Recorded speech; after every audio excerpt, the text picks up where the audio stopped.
Imaginez-vous être à la tête d'un département au sein de votre entreprise où le PCA vous demande de déterminer l'âge de vos employés, de déterminer la durée du travail et ensuite l'ancienneté. Alors, si c'est ça qui vous intéresse, restez jusqu'à la fin de cette générique.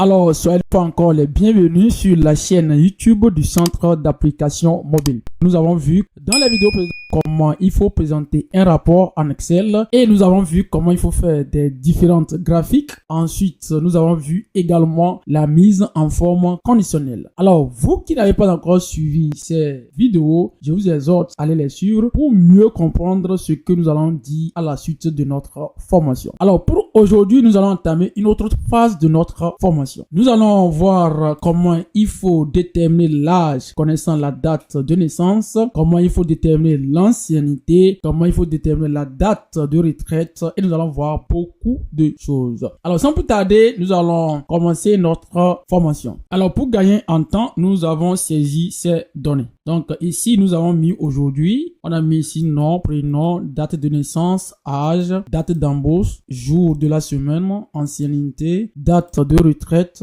fin du mois de retraite, durée du travail, date de retraite majorée de 5 ans. Ensuite, nous avons donné les noms de quelques personnels. Ici, nous avons Senou, Hortense, Edo jusqu'à Somoné Norbert. Nous avons saisi également leur date de naissance et ensuite leur date d'embauche. Alors, on va faire déjà un tableau grâce à ces données. Je commence déjà comme ça. Voilà, rapidement. Voilà, j'ai fait déjà mon tableau. Nous allons rendre un peu plus attrayante. On va mettre ici une couleur. Je prends une couleur. Voilà, je prends celle-ci. Alors, avant de déterminer l'âge, nous allons déterminer ici la date d'aujourd'hui et également la date d'aujourd'hui plus l'heure. Donc, ici, nous allons mettre égal et nous allons taper là-bas aujourd'hui. Quand je tape aujourd'hui, je clique sur la formule aujourd'hui et je mets entrée. Quand je mets entrée, déjà, il a mis la date de notre jour. Il a dit ici, nous sommes au 13 décembre 2025. Après ça, il faut déterminer la date et l'heure combinée. Donc là-bas, qu'est-ce qui va nous permettre de le faire? On va mettre là-bas égal. Et on va taper maintenant. La formule maintenant permet d'afficher la date plus l'heure. D'accord? Donc, je mets juste entrée. Et voilà, il m'a dit que nous sommes au 13 décembre 2025. Plus précisément, midi 12. Après ça, qu'est-ce que je vais faire? Je vais faire un petit tableau là-bas. Voilà, je prends. Voilà.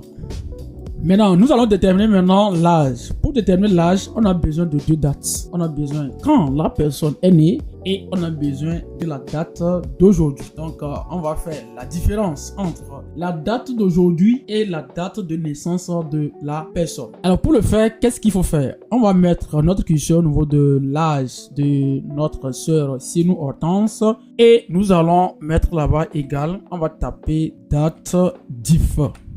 Date diff. C'est une formule qui n'est pas vraiment utilisée en Excel. Donc, je vais ouvrir quand même la parenthèse et lui-même va me faire sortir la formule en question. Le voici, il a mis date diff. D'accord? Après avoir saisi la date diff, il faut maintenant prendre la date de naissance de la personne. J'ai pris la date de naissance de notre sœur Senou Hortense. Après, nous allons mettre point virgule et nous allons prendre la date d'aujourd'hui. On dit à l'Excel de faire la différence entre la date d'aujourd'hui et la date de naissance de notre Hortense. Après cela, nous allons mettre point virgule. Comme nous voulons l'âge, on va mettre Y en griffe. Après avoir mis point virgule, nous allons mettre Y en griffe. Donc, on va mettre griffe, c'est la touche 3 et nous allons taper Y. Y là peut être en majuscule ou en minuscule, hein, ça ne dérange pas, d'accord? Maintenant, je ferme les griffes. Parfait. Maintenant, après avoir fait cela, il faut fermer la parenthèse. Pour ajouter un, on va appuyer sur la touche E, qui est plus précisément la touche 1, caps lock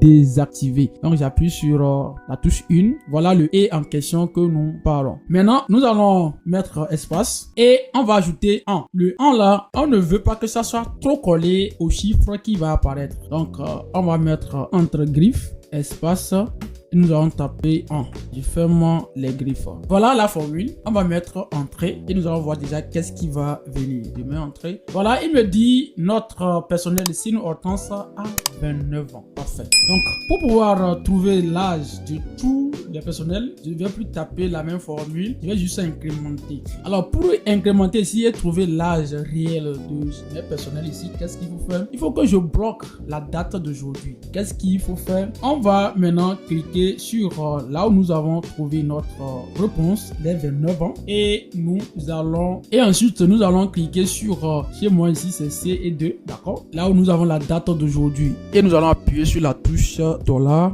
ou F4 et je mets entrée. Parfait. Qu'est-ce qu'il me reste à faire? Je vais juste incrémenter sur les autres. Voilà, d'une manière facile, on a déterminé l'âge de nos personnels. Donc, on a Senou qui a 29 ans, Edo qui a 31 ans, Amadou 28 ans, Ogoubi 33, Jossou Rachel qui a 25 ans, Ayo Adam 27 ans, jusqu'à Somone qui a 22 ans. Alors ici, la date d'embauche, on ne peut pas déterminer la date d'embauche parce qu'il faut signer le contrat et ce contrat, il n'y a pas une formule pour déterminer la date d'embauche des personnels. Mais après avoir saisi la date d'embauche, on peut voir c'est dans quel jour de semaine on a embauché la personne. C'est-à-dire, est-ce que c'est un lundi, c'est un mardi ou bien c'est un vendredi. Donc, qu'est-ce qu'il faut faire? Ici, la partie jour de semaine, on va mettre là-bas égal. On va taper jour et nous allons prendre jour SEM. D'accord? On clique sur ça. On va cliquer sur la date d'embauche de la personne et nous allons mettre point virgule. Donc, quand nous mettons point virgule, il va nous faire des propositions. D'accord? C'est à nous de juger bon et voir ce qui nous convient. Il nous dit ici la première proposition, il a dit 1, chiffre de 1 dimanche à 7 samedi. Ça veut dire que si je prends la première proposition, il va afficher là-bas 1, ça veut dire que c'est un dimanche. Donc 2, ça serait le lundi. Vous voyez un peu, ainsi de suite jusqu'à samedi. Si c'est ça qui me convient, je vais le prendre. Mais si ça ne me convient pas, je vais prendre la deuxième proposition. Il a dit ici, si c'est 2, ça veut dire que 1 qui est là, c'est le lundi et dimanche serait 7. Donc moi je prends le 2. D'accord? Et je mets entrée. Qu'est-ce que nous on va faire ici? On va juste incrémenter. Si je prends par exemple mademoiselle Edo Jessica, il a mis ici 3. Pour celui-ci, Amadou, il a mis 7. Ainsi de suite. Quand je prends Edo Jessica, si le lundi est égal à 1, ça veut dire lundi 1, mardi 2, mercredi c'est 3. Vous voyez, donc ça veut dire que mademoiselle Jessica a été embauchée un mercredi. Alors après avoir connu déjà ces formules, nous allons poursuivre. On va voir la partie ancienneté. C'est une partie qui dérange vraiment. Si vous avez des personnels au sein de votre entreprise, il faut calculer l'ancienneté. Et quand nous allons entamer l'état de salaire et les bulletins de paie, vous devez afficher l'ancienneté au niveau des bulletins de paie de vos personnels. Alors, quelle formule va nous permettre de déterminer? Ce n'est pas compliqué, mais on va suivre de façon attentive. Là-bas, nous allons mettre égal et nous allons prendre la date d'aujourd'hui. D'accord? Et nous allons faire moins la date d'embauche. Voilà. Je mets ici entrée. Quand je mets entrée, il va me faire apparaître un chiffre. D'accord? Donc ici, nous voulons avoir en année, en mois et en jour. Qu'est-ce qu'il faut faire? On va sélectionner toute la partie là. D'accord? Nous allons rentrer dans le menu accueil. Et nous allons revenir au niveau de groupe nombre. Nous avons cette petite flèche là ici. D'accord? On va cliquer sur ça. Cette partie là s'ouvre. D'accord? Très parfait. Tout ce qu'il a proposé ici, nous allons laisser. On va cliquer sur personnaliser. La dernière. D'accord? On va cliquer sur personnaliser. Nous cliquons sur ça. Et ici, il a mis général ou standard. Dans d'autres machines, on va voir, au lieu de général, il va mettre là-bas standard. Je vais effacer le général ou bien le standard qui est en haut de ce qui est en dessous de notre petit cadre. D'accord? Ici, il a mis général et en haut, il a mis général. D'accord? Qu'est-ce que je vais faire? Je vais effacer le premier là. D'accord? Je efface ça comme ça. Donc ici, actuellement, c'est vide. On va transformer le chiffre là en année, en mois et en jour. Donc, je tape Y. Quand j'ai déjà tapé Y, il m'a dit ici que c'est 3. On voit, je vais effacer et vous allez voir, j'efface. On voit, il a mis ici 1385. D'accord? Mais quand je tape YY, vous allez voir que le chiffre là va se transformer en quoi? Vous pouvez taper le Y là en majuscule ou en minuscule. D'accord? Après ça, qu'est-ce qu'il faut faire? Il faut mettre griffe. On veut dire que le 3 là, il faut qu'il nous ajoute 1. D'accord? On va mettre espace. On va mettre 1. Et nous allons mettre point virgule. Après ça, qu'est-ce qu'il faut faire? On va taper griffe. On va mettre le mot en griffe. Donc nous allons mettre griffe. Quand je mets déjà griffe, vous allez voir qu'il a mis ici 3 ans. Donc la personne, il a déjà fait 3 ans. On continue, on veut voir la durée restant à mois. Donc je mets la barre M, d'accord? Je ferme les griffes, espace et je tape mois. Après ça, je mets point virgule. Griffe. Quand je mets griffe, vous allez voir, il a dit ici 10 mois. Je vais mettre ici D. D, il va me déjà afficher quoi? 16. D'accord, après avoir mis D, je ferme les griffes et je mets espace jour. Et je ferme les griffes. Donc il a dit ici 3 ans, 10 mois, 16 jours.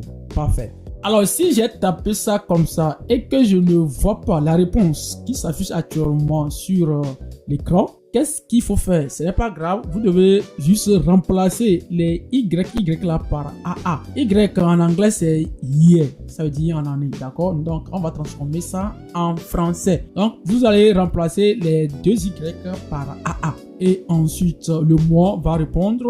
Maintenant là où nous avons mis D, vous allez mettre là-bas J. J veut dire jour.